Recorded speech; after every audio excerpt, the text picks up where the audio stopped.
Mike's Daily Podcast. We're at Café Anyway, somewhere in Podcastro Valentino. Mike's Daily Podcast. The last place on earth. It's Mike Matthews. And how are yous today? It's kind of hot, but not as bad as yesterday. Hey! What episode is this? How about 2645? It's 2,645. Mike's Daily Podcast. The last show was called Espouse. I don't know. Do you have an espouse? Mike's Or an espresso? Daily Or a podcast? Probably you do. Yeah! Because everybody on planet Earth has a podcast now, it seems. That's okay. That's good. The more the merrier, I always say. So you're looking at the calendar today, and maybe it's not the 23rd of July, but it is the 23rd of July for me. And you know what it is? It is Gorgeous Grandma Day. That's right. Look it up. Look it up. Look it up. I don't have any grandmas anymore, but they were both gorgeous.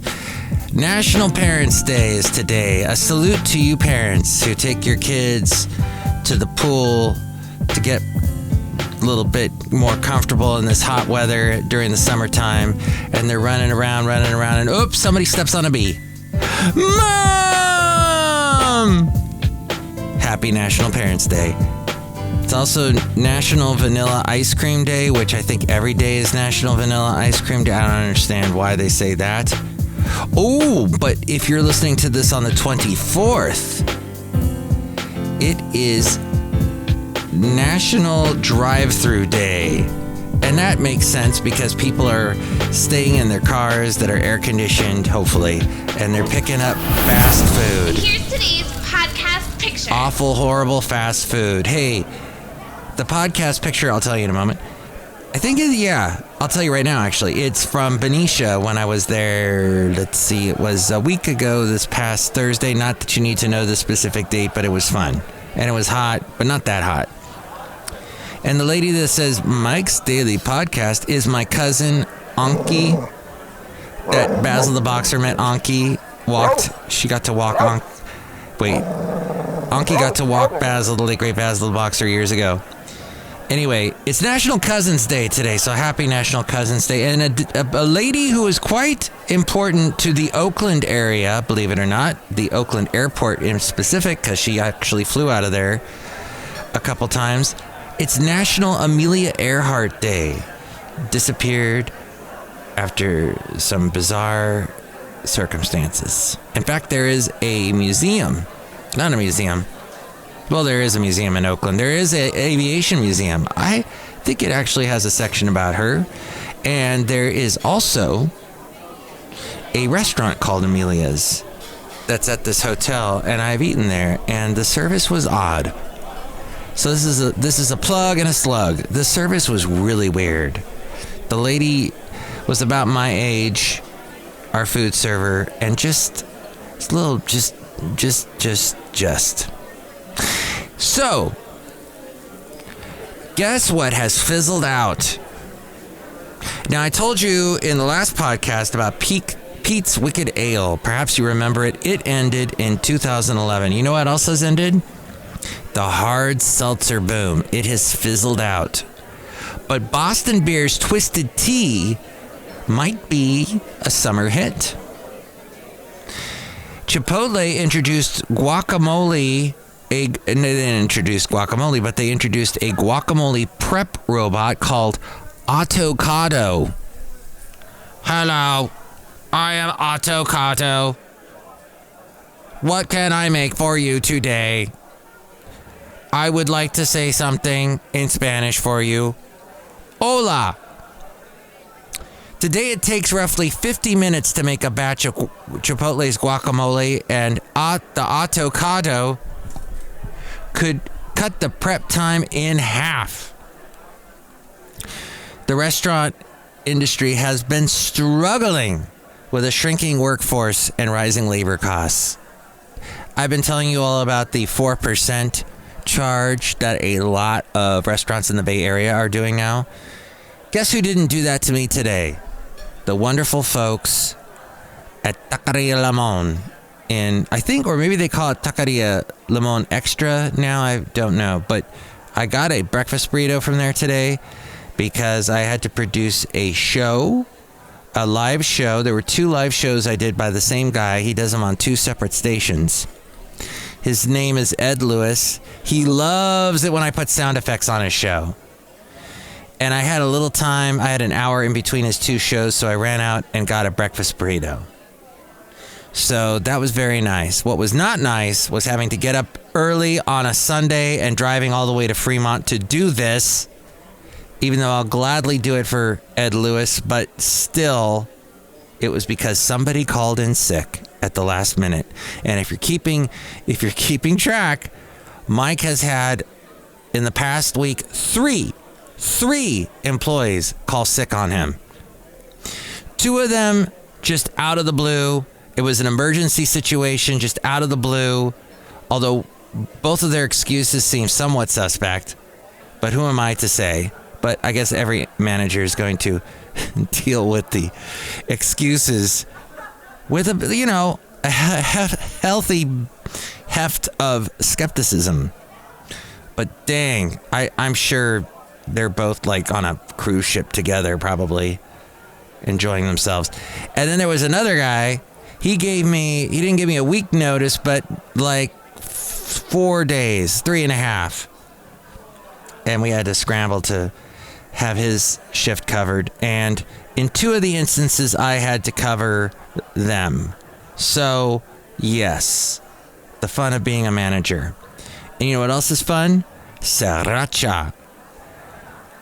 Hui Fong's famous sriracha sauce shortage enters its 2nd year. Resellers on eBay are hawking sriracha for $80 for a single container.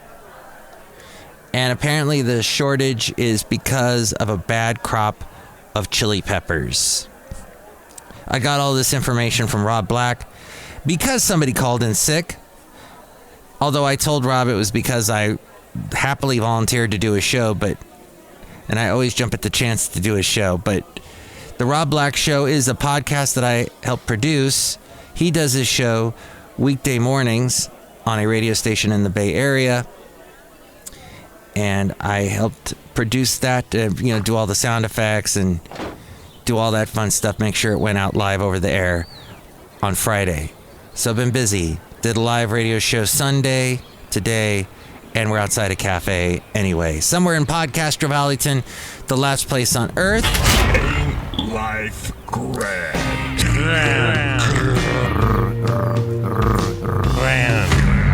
So you remember that thing that people used to do where they'd buy a home they weren't exactly happy with, but it was a starter home. I need to get a starter home. And I have heard Rob Black say this, and I agree with him on this. May not be the best idea to get a home. There's all this pressure on you to get a house, but maybe think twice about it. Because think twice. It's another day for you and me in paradise. No, think about it. All right, let's go. You enter this world when you buy a house. Sure, you've got this asset that can supply you with some freedom in the financial world, but you also are tied to it. You are the one responsible. You're the one on the hook. If something breaks down in your apartment, your landlord has to fix it. A lot of people hate landlords. I talked to somebody today or it wasn't today, but let's pretend it was today. I talked to someone today who I mentioned the word landlord and he shuddered, he shrugged, he's scared, he winced. I said, "What's wrong?" He goes, I hate landlords. I go, "Well, someday you're going to buy a house and you might want to rent it out and you're going to be a landlord." "No, I don't ever want to be a landlord." "Okay.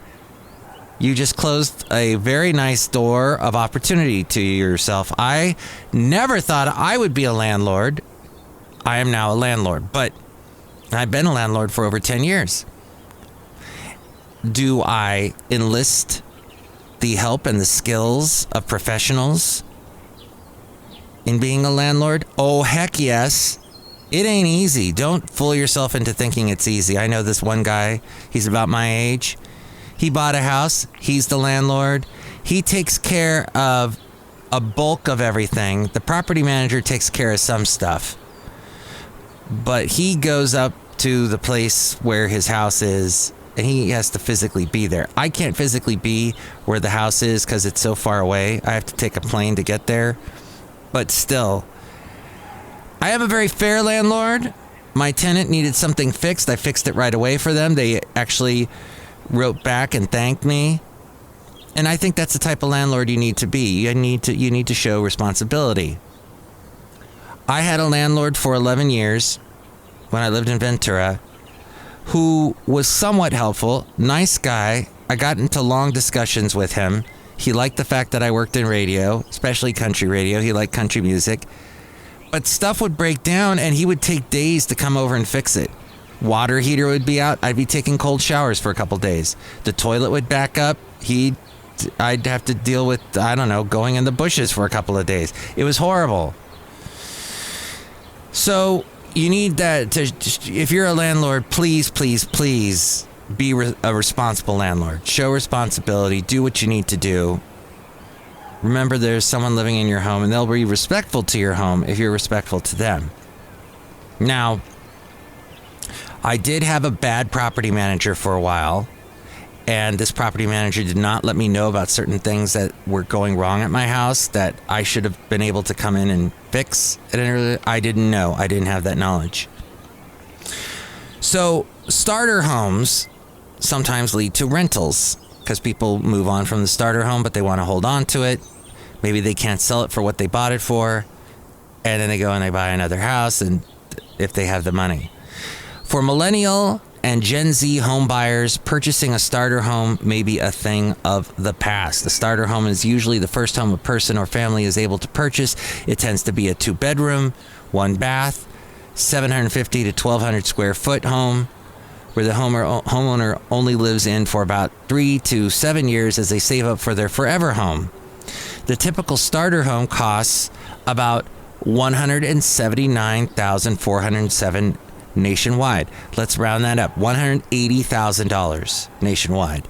Nearly 40% of Americans between the ages of 25 and 44 who bought homes last year plan to stay in them now, not for 3 to 7 years, but for 16 years or more. Only about 11% of homes sold this year were priced below $300,000. This is similar to used cars. Used cars are so expensive these days.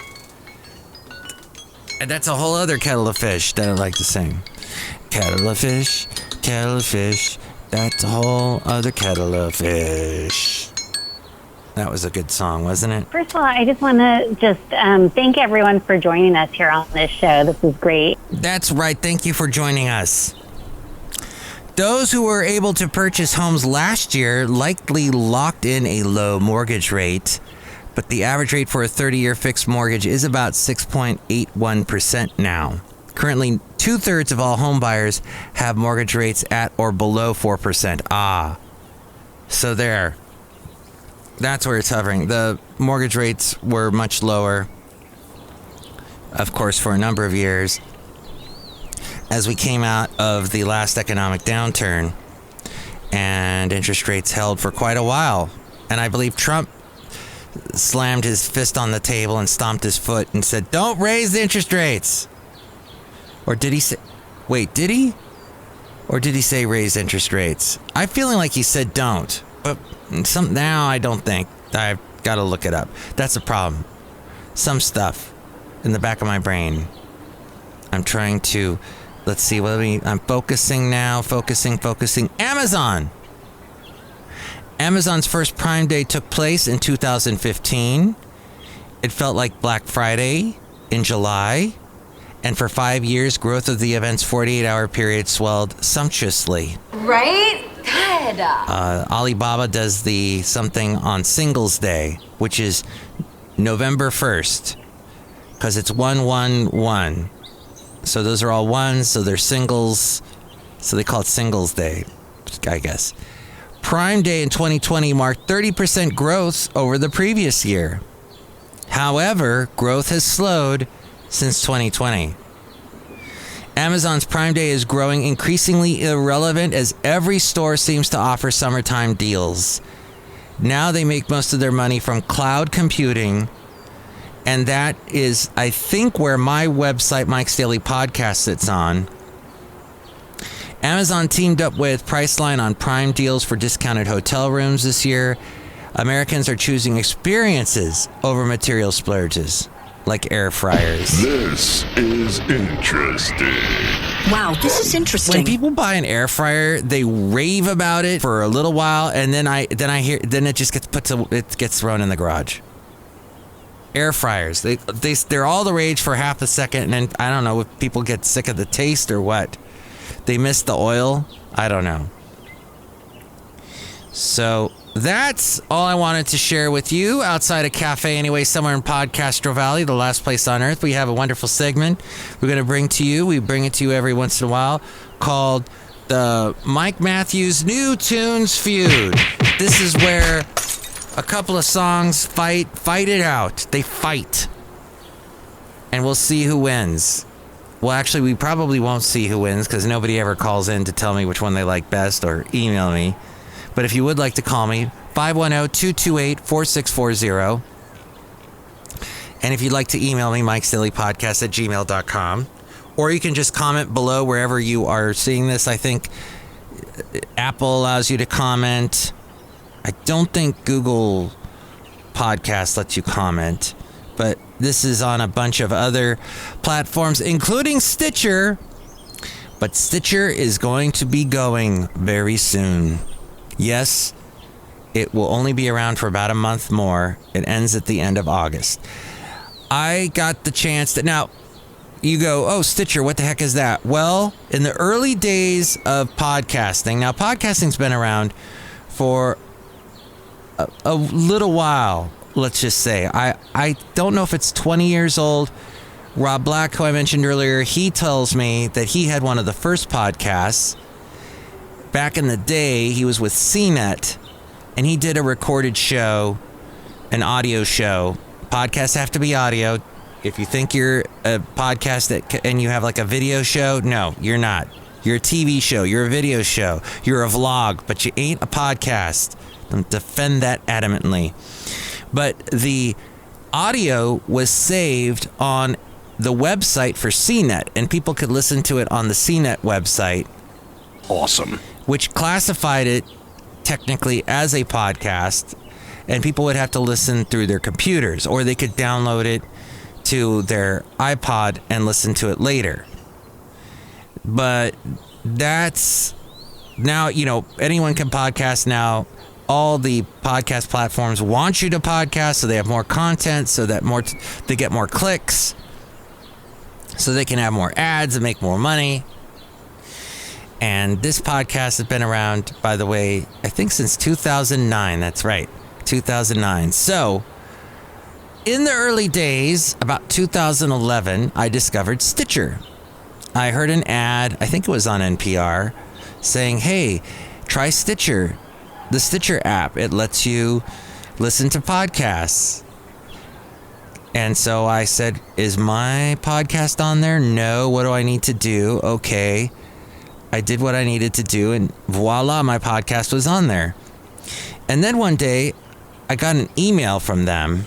So I emailed, it was just telling me, hey, how do you like your account? So I emailed them back, and somebody responded.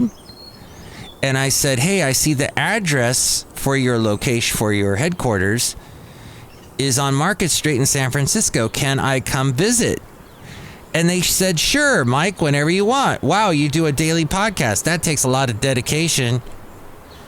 Yes, I always get that. So I showed up. They gave me a little tour. They actually had a little studio in there.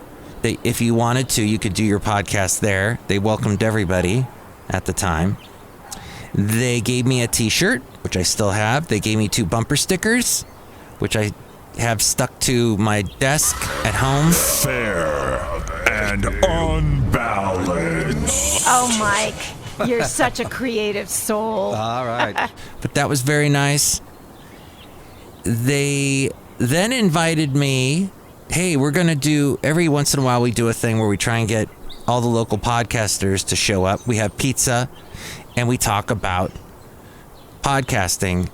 And I went to that. I came to the city one day on BART. I never drive to the city. I always take BART.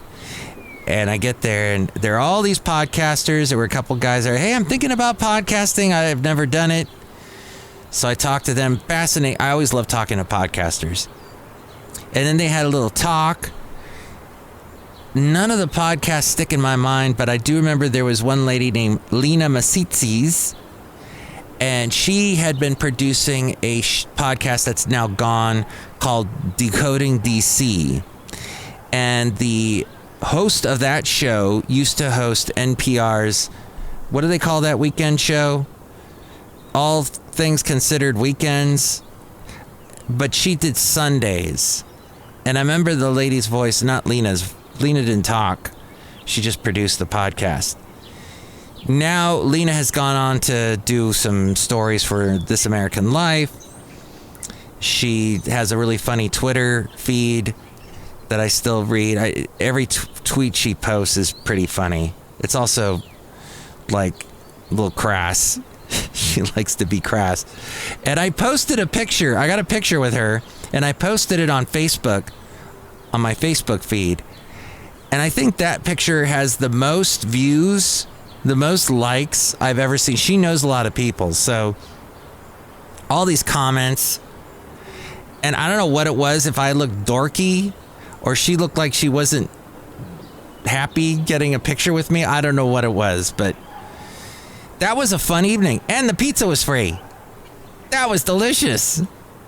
So I got a lot of pictures there. I should post a picture from there sometime. I think I will on the last day that Stitcher exists, which is at the end of next month.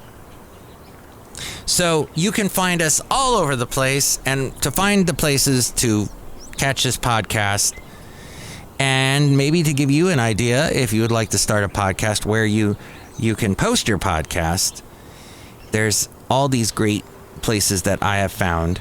And I have them all at my website, mikesdailypodcast.com. But look who has found me outside here. Hi, Mike. It's Benita the Rodeo Queen. Hi, see what I brought my horse today. And to Disgruntled Fiddle Player, tell you what. What? I still don't fully understand what a podcast is. Tell you what. What? What is it? Well, it's this. You're on one now. You've been on this podcast from the beginning, so I'm sure you would have figured it out by now. Okay, is it like when I go on YouTube and I watch someone's video, is that a podcast? No, that is a video, a YouTube video by a YouTuber. It's only YouTube. And see, if YouTube decides, hey, this video is somehow violating our rules, we're going to kill it. We're going to deplatform this person. We're going to stop this channel. Well, then that person has no other means of disseminating their material, their content. Which reminds me, that's why I like podcasting so much, because there are so many places you can put your podcast. You don't have to just relegate yourself to YouTube. The creator economy was already exploding, then Hollywood went on strike, says the Washington Post. The historic double strike that's paralyzing Hollywood could supercharge the creator economy, the wildly popular market of online influencers and video makers who increasingly rival industry titans for money, attention, and cultural power. The last time we had this double whammy, as we found out on the last podcast, was in 1960. And what did TV do? They needed content. They didn't call it content then. It's so belittling to call it content. But they needed something to fill up the airtime, so they showed movies because they didn't have any TV shows. Now, the fast-growing cast of amateur and professional creators, chefs, comedians, models, musicians, many others, already attracts tens of millions of fans on platforms like YouTube, TikTok. Hate TikTok. Without the resources or support of more established mass media.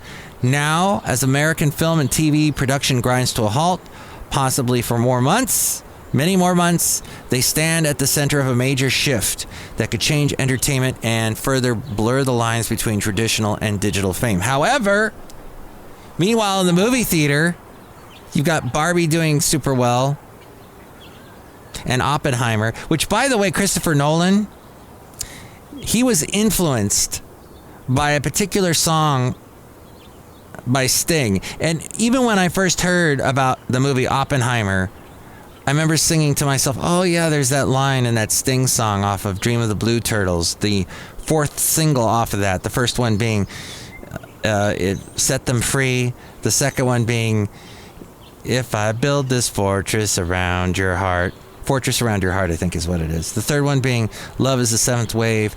And the fourth song he released, which did okay, but apparently Christopher Nolan heard it when he was like 13 years old, The Russians. Wow. But that song very fitting now. But it was popular then in 1984, 85. And that was right there during the Cold War. And Christopher Nolan said he heard that song, and in it there's the line, how can I save my little boy from Oppenheimer's deadly toy? There is no historical precedent to put the words in the mouth of the president. Mr. Khrushchev says he will bury you. I don't subscribe to this point of view. Believe me when I say to you, I hope the Russians love their children too. Love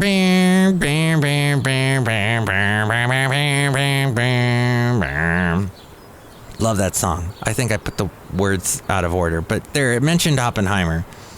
And that is what inspired Christopher Nolan, that song. And he started thinking about Oppenheimer and how he risked the world with creating the bomb and risked everyone's lives and his children's lives and hopes the Russians love the children too and all that stuff. So I found that out. I had always had my suspicion that that song had something to do with the making of that movie. And as I mentioned in a previous podcast, there was the John Cusack movie years ago with Laura Dern that was called, I think, Fat Boy and Little Man. And that included the story of Oppenheimer and had Paul Newman in it. So grab your salad dressing and enjoy your movie. That's really depressing. So, studios and producers are scrambling to recruit creators to help fill a content void, stoking tensions over scab work and changing styles of storytelling. But striking actors and writers are increasingly less reliant on Hollywood, too, experimenting with new ideas on Instagram, YouTube, TikTok, and Twitch in ways that could net them lasting followings, if not steady paychecks that go beyond traditional industry success. But if you get offended, that's the way the cookie crumbles. No. The last Hollywood strike radically reshaped the media landscape by fueling the rise of unscripted content like documentary series and reality TV shows that were cheaper to make and easier to mass produce, like The Celebrity Apprentice in 2008. The ongoing walkout, tens of thousands of actors and writers, Hollywood's first double strike in 63 years could have similarly sweeping ripple effects by potentially eroding Hollywood's institutional advantages and elevating a new generation of stars. Creators once saw online virality largely as a way to break into established TV or movie gigs, but some now make so much money selling sponsored content, merchandise, or monthly subscriptions that traditional entertainment, with its uncertain paychecks and relevance, can seem like less of a draw. That is interesting. This is all going to streaming service. Everything's going to change. Streaming services now beat out cable and broadcast TV for U.S. viewership, and accounts for more than 30%, actually 37% of all TV use nationwide. But the biggest streamer last month wasn't Netflix or Hulu, the data found. It was YouTube. More than 75% of American teenagers said to Pew Research Center last year that they watch the Google-owned video app every day.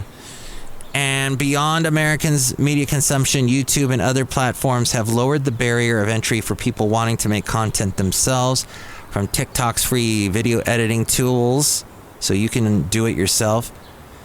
YouTube's got the same thing, to Twitch's frenetic live streams. That creative competition has led to viral hits and marketing deals, turning what once was an online hobby into, for the lucky few, a $1 million revenue stream. And that needs to be underlined. A lucky few.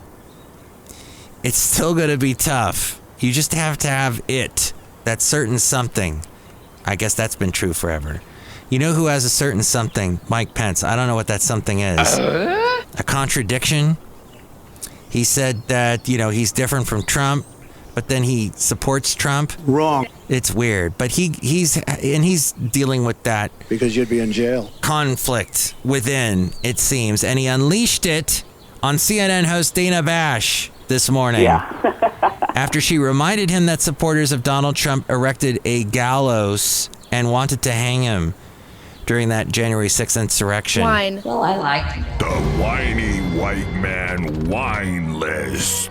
Pence, who's running against his former boss, once again attempted to make the case that he doesn't think the former president should be charged for inciting the riot. What?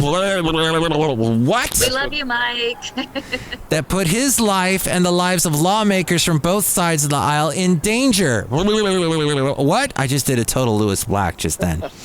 After stating that he thinks Trump didn't commit any crimes worthy of prosecution, Bash brought up the rioters who chanted, "Hang Mike Pence." And Mike Pence interrupted her in that soft, angry, seething hate inside of him of women. Wait, did I say that? That's just an observation. Pence, it's, everything's subjective. So which caused him to interrupt her and accuse her of trying to smear the movement. That is pretty remarkable that you're not concerned about it, given the fact they wanted to hang you on January 6th. Bash told the former VP. I want to move on to the issues that you were talking about. Well, Dana, now wait a minute, the normally mild-mannered Pence interjected. I want to say there has been an effort to take those that perpetrated violence on January 6th and use a broad brush to describe everyone in our movement. No, I didn't mean to do that, the CNN host protested. It's not the case, he persisted. The people in our movement, the people who rallied behind our cause in 2016 and 2020, are the most God-fearing, law-abiding, patriotic people in the country, and I won't stand for this kind of generalizations that they have no basis in fact. Wait, what? So just because you're calling a duck and saying that the people that showed up January 6th and stormed the Capitol, just because if I say that, if I state a fact and say that those people should not have stormed the Capitol, come on. They were breaking every kind of law. If I had done that, I would deserve to be thrown in jail. But no, that you can't do that because they're God-fearing. They're law-abiding, patriotic people. So we should just let that pass. Oh, if the shoe was on the other foot. Oh, if these were all people that were supporting Obama. Notice I'm not saying Biden. But if they were people that, because I don't think that the people would be like that were supporting Biden. But Obama, people got, a little passionate in the early days. It was like, this guy's got to become president. It was a big movement. I remember there was an excitement. And let's say they stormed the Capitol for some reason. Every Republican on the planet would be screaming, no! They all need to go to jail. But I think Mike Pence lacks the imagination to see that fact. Outside of Café Anyway, who else did I miss? Oh, this guy. Hello, Mike. I make the delicious root beer. Have some right now. Oh, this is delicious. Oh, it cooled me down. That's good, because I was getting all mad because Mike Pence is trying to eat his cake and have it too. And come on, you can't. And you're going to lose, Mike. You're going to lose because well, I want every Mike to win. I'm kind of that way, partial to mics. But here's the thing, as I talk into a microphone. You are too conflicted. You got to stand for something. But apparently you've got no backbone on the issue that you need to make a stand on. Your life was threatened and you don't take a stand. There was something hideously wrong that day, and you're not taking the stand where you obviously did that day. I don't get it. And it won't be solved here on this podcast. So let's go on our merry way. Kick it right now, I'll cut you. Brewmaster, okay. So good. MTV News. You hear it first. These songs were sent to me, Mike's Daily Podcast at gmail.com. And look, this one is a little bit timely. This one fits the current situation going on in the world where everyone's going crazy over Barbie. Hi, Mike. Hey, Mike, it says. Actually, not hi. It says, hey. We're Royal Castles, a contemporary garage rock band from Guelph, Ontario. As a band, we've really hit our stride. We've put out 3 albums now, which is why we wanted to mix it up and keep things fresh. Our drummer took the lead on the songwriting, direction, and vocals. Listen to Bad Business Barbie. That's the name of this song from their upcoming EP, Singles Night. Okay, here's Royal Castles and Bad Business Barbie. Right now. And just save your...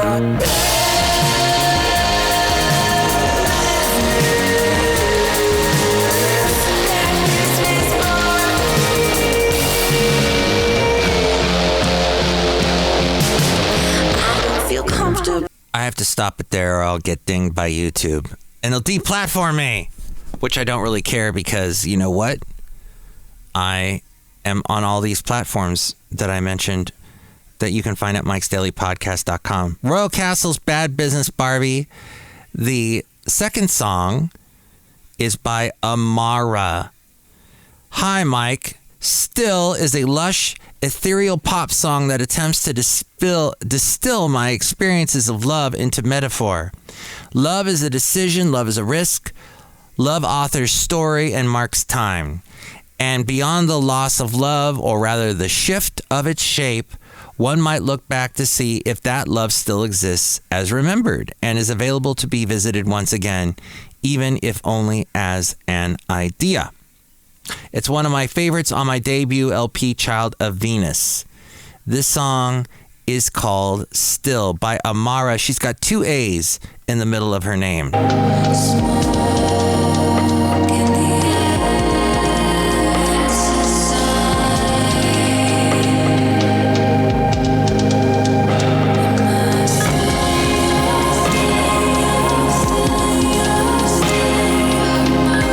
All right, that's Amara. And this song's Still. Song number 3 is by Gene. Dear Mike, I wrote Just Shadows just thinking how the darker parts of everything can snuff out some of the best people's light. It's about trying to get out from under it so we don't just become casualties of our blankest days. Blank. Beep. Of our beep days. I lost all my demo projects for this upcoming album in a massive computer failure last year, so my longtime co-producer Ian Blurton suggested we just go in and jam the songs in a bunch of top to bottom and re-demo them before we started tracking for real. We had never done that in that way for the previous albums. I always just worked off my home demos as opposed to rehashing the songs prior with the full band. Anyway, it was super fun to go a little deeper on these songs at that early stage. And here is a song that's called Just Shadows. It is by Gene. That's Jeen.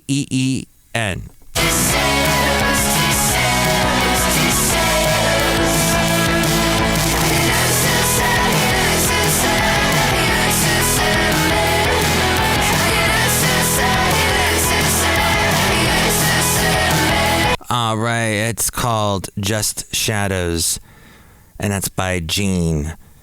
And I tried to stop it in time so I don't get dinged by YouTube. I don't know if that always works. Sometimes YouTube still dings me. And one day I'll be deplatformed, but I don't care. And then song number 4 is over here. It's by Lost Cousins. Hello, Mike. Hello, Mike. Our ethereal and nostalgic new single, Dreamer, draws inspiration from all the past and present band members of Lost Cousins. Its lyrics revolve around the concept of dreamers. Hey, a recent podcast I named Dream, referring to individuals who invest their entire sense of self-worth in creative and ambitious projects. Being musicians, our way of life often appears unique and distinct from an outsider's perspective. We reflect on the realization that many dreamers tend to suppress their creativity as they become aware of the challenges involved in showcasing it. Here is the song that is called Dreamer by Lost Cousins.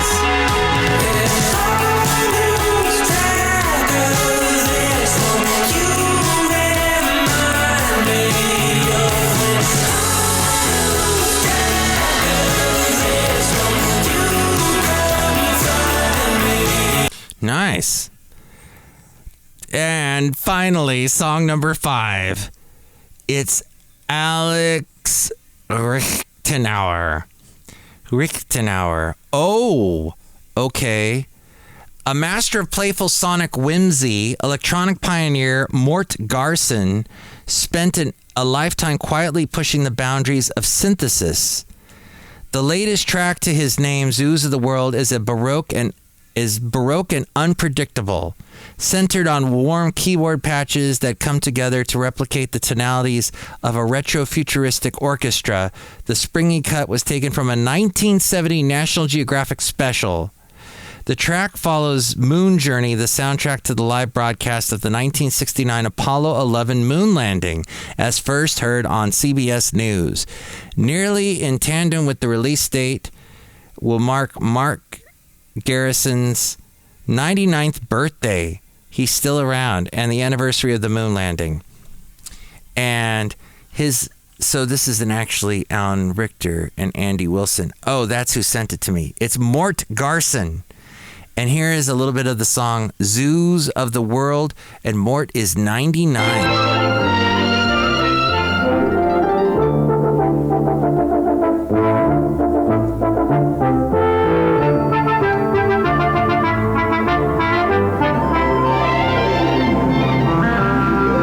Wow, how wonderfully retro. Did you like that one? Which one did you like best? Oh, please give me a call at 510-228-4640. And with more ways to reach me, it is Ariel. Mike's Daily Podcast is written and produced and performed by Mike Matthews. His podcast is super easy to find. Download or listen to his show and read his blog at mikesdailypodcast.com. Email Mike now at mikesdailypodcast@gmail.com. See you tomorrow. Bye.